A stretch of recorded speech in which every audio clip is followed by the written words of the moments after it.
ವೀಕ್ಷಕರೇ, ದೇಶಕ್ಕೆ ಅತ್ಯುತ್ತಮ ಸಂವಿಧಾನ ಕೊಟ್ಟ ಅಂಬೇಡ್ಕರ್.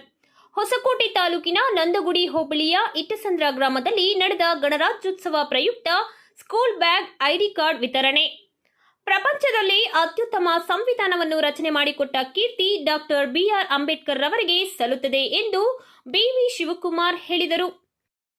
ಇವತ್ತು ಅವರು ಬರೆದಂತಹ ಗ್ರಂಥ ಏನಿದೆ ಸಂವಿಧಾನ, ಆ ಸಂವಿಧಾನ ನಮ್ಮ ರಾಜಧಾನಿಯಾದ ನವದೆಹಲಿಯಲ್ಲಿ ಗ್ರಂಥಾಲಯ ಲೈಬ್ರರಿಯಲ್ಲಿ ಇಟ್ಟಿದ್ದಾರೆ.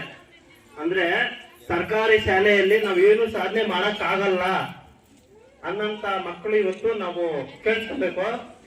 ಸರ್ಕಾರಿ ಶಾಲೆಯಲ್ಲಿ ನಿಕ್ಕಾರ ಹಾಕಿ ಪ್ಯಾಂಟ್ ಹಾಕಿದ್ರೆ ನಾವು ಓದಕ್ ಆಗಲ್ಲ, ನಮ್ಮಪ್ಪ ಕೆಲ್ಸಕ್ಕೆ ಹೋಗ್ತಾನೆ, ನಮ್ಮ ಮನೆಯಲ್ಲಿ ದೊಡ್ಡ ಕಾರ್ ಇಲ್ಲ, ದೊಡ್ಡ ಮನೆ ಇಲ್ಲ, ನಾನು ಸರ್ಕಾರಿ ಶಾಲೆಯಲ್ಲಿ ಓದ್ತಾ ಇದ್ದೀನಿ, ಏನ್ ಮಾಡೋದು ಅನ್ನೋದನ್ನ ನೀವು ಮನಸ್ಸಲ್ಲಿ ಫಸ್ಟ್ ಬಿಟ್ಬಿಡ್ಬೇಕು. ಅಂಬೇಡ್ಕರ್ ಅವರು ನಿಮ್ ತರನೇ ಸರ್ಕಾರಿ ಶಾಲೆಯಲ್ಲಿ ಓದೋ ಮಕ್ಕಳು ಒಂದು ಮಾತಾಡಿದ್ದಾರೆ, ಏನಂತಂದ್ರೆ ಓದು ಓದು ಓದು, ನೀನು ಓದಿದರೆ ನಿನ್ನ ಜ್ಞಾನಕ್ಕೆ ನಿನ್ನ ಶತ್ರುಗಳು ಸಹ ಹಿಂಜರಿಯುತ್ತಾರೆ ಅಂತ ಹೇಳಿದ್ದಾರೆ. ಯಾಕೆಂದ್ರೆ ಓದಿನ ಮುಂದೆ ಇನ್ನೊಂದು ವಿದ್ಯೆ ಏನೂ ಇಲ್ಲ. ವಿದ್ಯೆಯ ಮುಂದೆ ದುಡ್ಡೇ ದೊಡ್ಡಪ್ಪ, ವಿದ್ಯೆ ಅವರಪ್ಪ ಅಂತ ಆಗ್ಲೇ ಹೇಳಿದ್ದಾರೆ. ಅದರಿಂದ ದಯವಿಟ್ಟು ಮಕ್ಕಳು ಏನೇ ಇರಲಿ ಸರ್ಕಾರಿ ಶಾಲೆಯಲ್ಲಿ ಆಗೋದಿಲ್ಲ ಅಂತ ನೀವು ಅದನ್ನ ಮನಸ್ಸಲ್ಲಿ ಬಿಟ್ಬಿಟ್ಟು ದಯವಿಟ್ಟು ಓದಬೇಕು. ಯಾಕಂದ್ರೆ ಅಂಬೇಡ್ಕರ್ ಅವರು 1950ರಲ್ಲಿ ಏನಂದ್ರೆ ಏಪ್ರಿಲ್ 14, 1991ರಲ್ಲಿ ಅಂಬೇಡ್ಕರ್ ಅಂತ ಮಹಾನ್ ಅವರು ನಮ್ಮ ದೇಶಕ್ಕೆ ಹುಟ್ಟುತ್ತಾರೆ. ಹುಟ್ಟಿದ ತಕ್ಷಣ ಡಿಸೆಂಬರ್ 6, 1956ರಲ್ಲಿ ಅವ್ರೇನ್ ಮಾಡ್ತಾರೆ, ಮರಣ ಹೊಂದ್ತಾರೆ. ಮರಣ ಹೊಂದಿದ್ದು ಯಾಕಂದ್ರೆ ಅವರು ಅನಾರೋಗ್ಯದಿಂದ ಮರಣ ಹೊಂದಿರ್ತಾರೆ. ಅವರ ವಯಸ್ಸು ಆವಾಗ 56 ವರ್ಷ ಅಥವಾ 60 ವರ್ಷ. ಅವ್ರ ಸಾಧನೆ ಏನು ಗೊತ್ತಾ, ಈ ದೇಶದಲ್ಲಿ ಯಾರೇ ಸಾಧನೆ ಮಾಡಕ್ ಆಗ್ದಿರೋಂತ ಸಾಧನೆನ ಅವ್ರು ಮಾಡಿದ್ದಾರೆ, ಕೈಯಲ್ಲೇ ಬರೆದಿದ್ದಾರೆ. ಇವತ್ತು ಸಂವಿಧಾನವನ್ನು ಹಿಂದಿ ಅಥವಾ ಇಂಗ್ಲಿಷ್ ಭಾಷೆಯಲ್ಲೇ ಬರೆದಿದ್ದಾರೆ, ಅದು ಬಂದು ಕೈಯಲ್ಲೇ ಬರೆದಿದ್ದಾರೆ. ಇವತ್ತು ನೀವು ಒಂದ್ 2 ಪೇಜ್ ಹೋಮ್ವರ್ಕ್ ಬರೀಬೇಕಾದ್ರೆ ಅಣ್ಣ ನೀನ್ ಬರ್ಕೊಡು, ನೀನ್ ಬರ್ಕೊಡು, ನೀನ್ ಬರ್ಕೊಡು ಅಂತೀರಾ. ಅದನ್ನ ದಯವಿಟ್ಟು ಬಿಟ್ಬಿಡ್ಬೇಕು. ಮಕ್ಕಳು ಏನೇ ಇರ್ಲಿ ಶ್ರದ್ಧೆಯಿಂದ ಓದ್ಬೇಕು.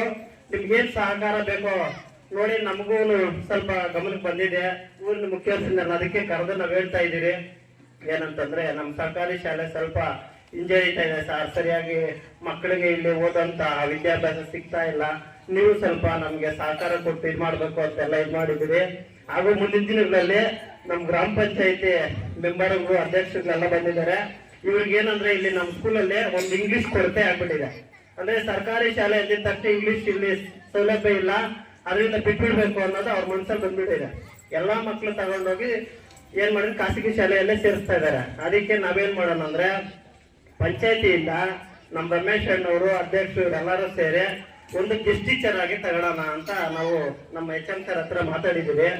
ಗೆಸ್ಟ್ ಟೀಚರ್ ಆಗಿ ತಗೊಂಡು ಅವ್ರಿಗೆ ಪಂಚಾಯತಿಯಿಂದಾನೆ ಸ್ವಲ್ಪ ಸ್ಯಾಲರಿ ವ್ಯವಸ್ಥೆ ಮಾಡ್ಕೊಡ್ಲಿ. ಮಿಕ್ಕಿದ್ದು ಬೇಕಾದ್ರೆ ಇನ್ನ ಕೆಲವರೆಲ್ಲ ಇದ್ದಾರೆ, ಅವ್ರ ಕಡೆಯಿಂದ ನಾವೆಲ್ಲ ಸ್ವಲ್ಪ ಒಗ್ಗೂಡಿಸಿ ಅವ್ರಿಗೆ ವ್ಯವಸ್ಥೆ ಮಾಡ್ಸೋಣ. ಅದರಿಂದ ಎಲ್ಲದಕ್ಕೂ ಬೆಂಬಲ ನಾವು ಕೊಡ್ತೀರಿ. ದಯವಿಟ್ಟು ನೀವು ಪೇರೆಂಟ್ಸ್ ಬಂದು ನೋಡಿ. ಇವತ್ತು ಏನೋ ಒಂದು ಸಡಗರ ಅಂದ್ರೆ ಇದು ರಾಷ್ಟ್ರೀಯ ಹಬ್ಬ, ಇಲ್ಲಿ 4-5 ಜನ ಪೇರೆಂಟ್ಸ್ ಬಂದಿಲ್ಲ. ಯಾವ ತರ ಅವರು ಮಾಸ್ಟರ್ ತಾನೇ ಸಹಕಾರ ಕೊಡಕ್ಕಾಗುತ್ತೆ ಹೇಳಿ. ನಮ್ಮ ಸರ್ಕಾರಿ ಶಾಲೆನ ನಮ್ಮ ಹೋಬಳಿ ಮಟ್ಟದಲ್ಲಿ ಮಾಡಬೇಕು ಅಂತ ಒಂದು ಕನಸು ಕಟ್ಕೊಂಡು ಬಂದಿದ್ದೀರಿ ನಾವು. ಅದರಲ್ಲಿ ನೀವು ಪೋಷಕರಾದಂತವರು ನೀವು ದಯವಿಟ್ಟು ಇದಕ್ಕೆ ಸಾಥ್ ಕೊಡ್ಬೇಕು.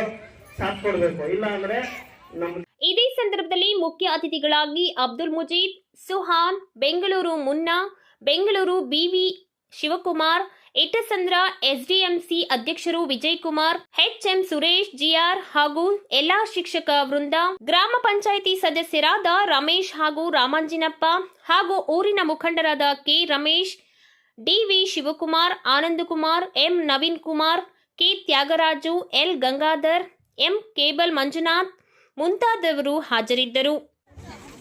ಈ ದಿನ ಜನವರಿ 26ನೇ ತಾರೀಕು ಗಣರಾಜ್ಯೋತ್ಸವವನ್ನು ಆಚರಣೆ ಮಾಡ್ತಾ ಇದ್ದೀರಿ. ಇಡೀ ನಮ್ಮ ಭಾರತ ದೇಶದಲ್ಲಿ ಗಣರಾಜ್ಯೋತ್ಸವ ಆಚರಣೆ ಮಾಡ್ತಾ ಇದ್ದೀರಿ. ಏಕೆಂದ್ರೆ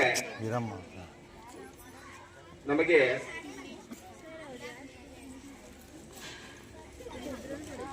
ಅಂಬೇಡ್ಕರ್ ಅವರು ಸಂವಿಧಾನವನ್ನು ಬರ್ಕೊಟ್ಟಂತ ದಿನ.